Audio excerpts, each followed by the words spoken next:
Hi guys, so we're going to be continuing with proving triangle congruency. Today we're going to be focusing on angle side angle and angle side. Okay, so here we're going to start with our paragraph proof here. We're told that segment CP, indicated right here, bisects two of our angles. It bisects angle BCR, which is this one here, and it also bisects angle BPR. Okay. And then we're going to prove that triangle BCP, this one here, is congruent to triangle RCP. Okay, so let's start with what we know. So since segment CP bisects angle BCR and angle BPR, what we know is that this angle here, BCP, angle BCP, is going to be congruent to angle RCP, right? Based on the definition of bisect. Okay? And since it also bisects this angle down here, we also know that angle BPC is going to be congruent to angle RPC. RPC. Okay. Then what we also know is that since they share a side, right, CP is going to be congruent to CP. Okay. We also know that CP is congruent to CP because of the reflexive property.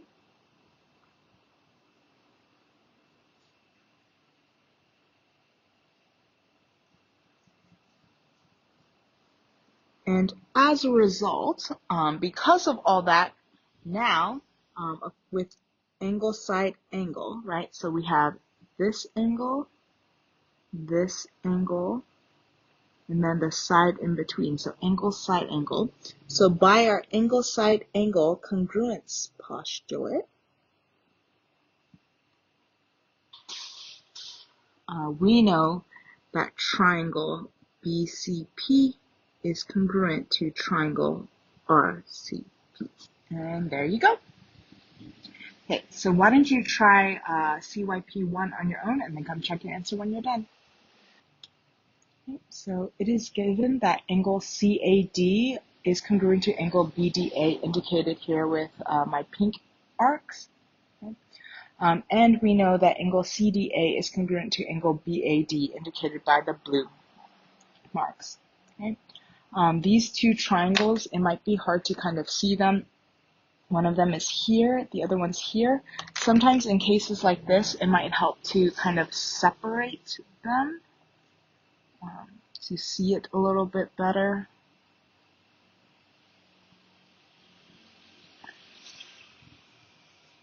Okay, so this is your blue here, and then your pink here, right? So that's what the given statement tells us, right? Then we know that they share this side here, which is AD. So AD is congruent to AD by the reflexive property. Okay? And so by angle side angle congruence postulate, triangle ABD is congruent to triangle DCA. So what you should notice actually is that within these two congruent triangles, this point D actually corresponds to point A in the other triangle. And point A in this triangle actually corresponds to point D based on the congruency parts. And so that's why you can see here A is first, but in this one A is third. Okay, so there you go. Okay, so next we're going to be using angle side in our proofs. So here we are given that angle EAD is congruent to angle EBC. So EAD is here, EBC is here. Okay. We know that AD is congruent to BC. So that's AD is here, BC is here. Again, what might help us sometimes is to draw them separately. So one of the triangles looks like this, and then the other one kind of looks like this. Okay. So this one is ADE, so this is congruent, and then this is BCE, this is congruent, and then this is congruent, okay? We want to prove that AE, this here, is congruent to BE. Okay? So then let's get started. Okay, so let's start with what we're given. So we know that angle EAD is congruent to angle EBC. We can state that because that was given to us. Okay. We also know that segment AD is congruent to segment BC. That was also given to us. Okay. Before we can talk about this part being congruent, since that's AE and BE, we don't know that yet. What we're going to do is we're going to prove the triangles are congruent first. Okay. And so here, what you notice about these two triangles is that they share this angle. They share this angle E, right? And so I can say that angle E is congruent to angle E. They share it, okay? And angle E is equal to angle E because of the reflexive property. Okay, so that now marks it here, right? And so now I have angle side or angle side. Okay, so now I can state that triangle, so make sure you go in order, so AED, so I went one arc to no arc, so one arc, two arc to no arc, so congruent to one arc is B, two arc is E, and no arc in this case is C. And then this is because of angle side.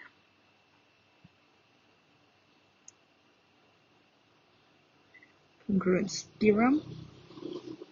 Okay.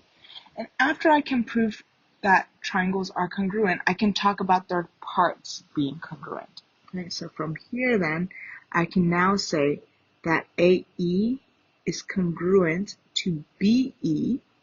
Okay, so this is congruent to this now because of CPCTC. Corresponding parts of congruent triangles are congruent. There you go. Okay. So why don't you try CYP2 and then come check your answer when you're done. Okay, this is what you should have gotten. Okay.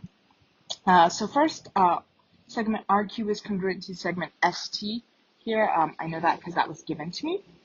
Okay. Then RQ is parallel to ST. That was also given to me. And based on that information, I can now say that angle Q and angle S are congruent because they're alternate interior angles formed by parallel lines. So the alternate interior angles theorem tells me that alternate interior angles are congruent. So I did Q and S. If you wanted, you could have also done R and T instead. That is fine. And so either angle Q and S or angle R and T. Okay, either one works. Really, because it looks like this in the picture. Right? So if I use this as my transversal, then it's Q and S. Okay. There's also vertical angles here. So then angle RUQ and angle TUS are congruent because of the vertical angle congruence theorem, or vertical angles are congruent. Okay, and then because of these three things, they form angle side. So I can state that the two triangles are congruent from the angle side congruence theorem. And there you go. Okay, last example before we get to optional constructions is this. So this glass chapel here was designed by Frank Lloyd Wright's son, Lloyd Wright. We're going to suppose the redwood supports here, TU, that's this, and TV, they each measure 3 feet. So I'm just going to write that in the picture. This is 3 and this is 3. Okay.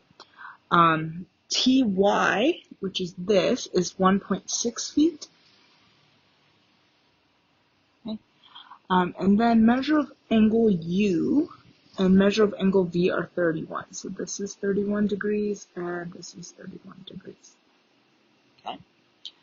Determine whether triangle TYU is congruent to triangle TYV.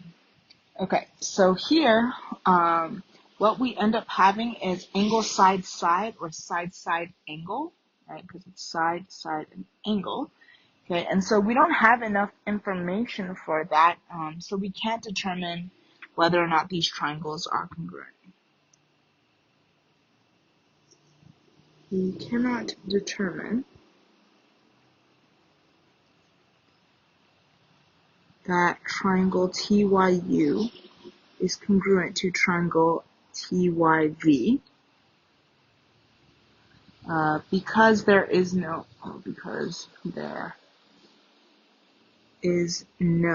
side-side angle, or the reverse, congruence postulate or theorem. Right? And what the book does is it shows you the alternative, right? So here, if you use a compass, protractor, and ruler to draw a triangle with the given measurements, right, a 31 degrees angle, a 3.0 centimeters length, and then a 1.6 centimeter length, what happens is it can form a triangle that looks like this with those measurements, or it can form a triangle that looks like this. And so as a result, since there are two possible options, that's why we don't have angle side-side, okay? And so since these given measurements don't lead to a unique triangle where it can only be that, we cannot show that the triangles here are congruent, okay? Okay, so that is why, okay? It's because there is no side-side angle, okay? So why don't you try CYP3, and once you're done, come check your answer. Okay, so with CYP3, we can prove that the triangles here are congruent because they share a side. AC is congruent to AC by the reflexive property, which means that we can prove triangle congruency with side-side congruence postulate. Okay, that's it for today. If you want, you can get started on homework. If not, we're going to be learning how to construct congruent triangles using two angles and an included side. Okay, so we're going to start off same way as we started our other triangle constructions. We're going to start by drawing a line. Okay.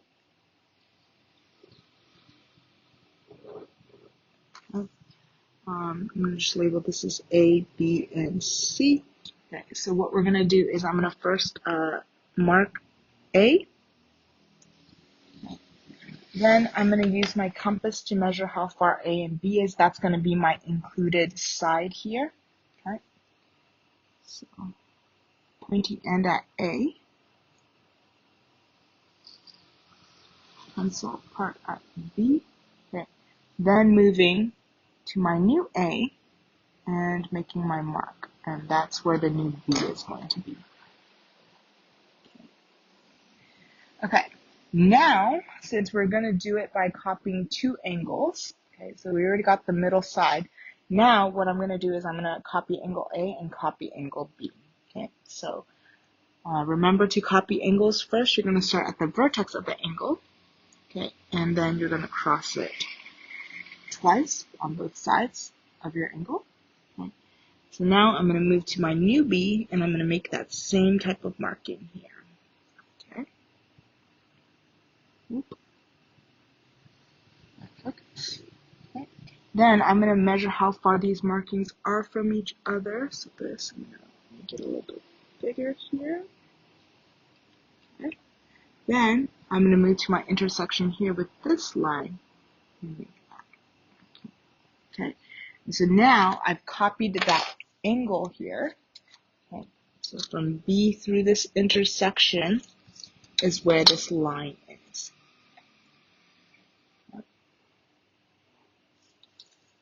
Okay. Then, so I have one angle on the included side. Now I just need the other angle on the other side here. Okay.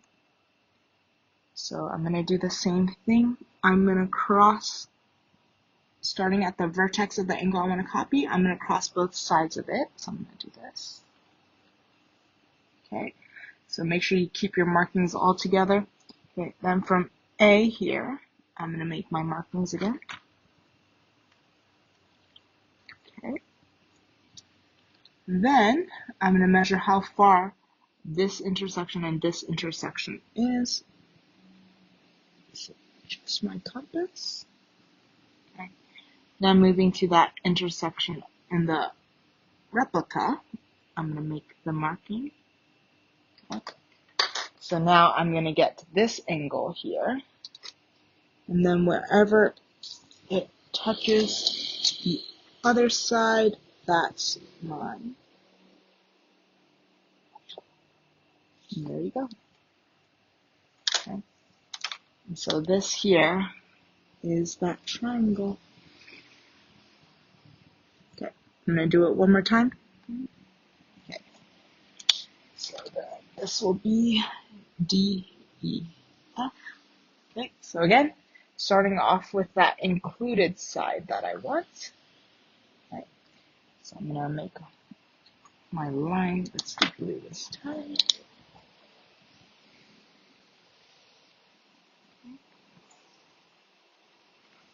Okay, so here's my line. Somewhere here, I'm going to put D. I'm now going to measure my included side, so I'm going to measure how far DE is from each other. So, adjust D, E. Then I'm going to move to my new D, and make a mark on the line, because this measures how far E is. Okay, so this is my new E. Okay, then I'm going to copy the angle. Okay, so since this is the included side, I'm going to copy angle D and angle E. Okay, so again, to copy an angle, start at the vertex of the angle and cross the two sides of your angle. Okay.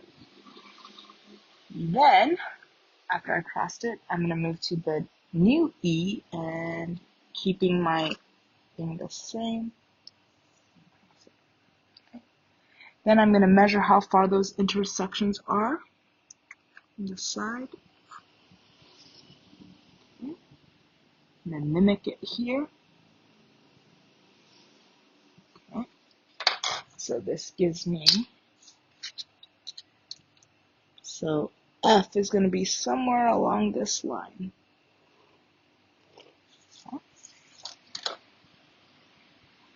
Okay. Focus. Okay, then I'm going to copy the other angle here. So I'm going to copy angle D. So again, open my compass to cross it twice. Okay. And then I'm going to copy that onto my new D. Okay. You want to make sure it's big enough so that way wherever that next arc is going to be, you have enough of it. Okay. Then I'm going to measure how far the intersections are from each other.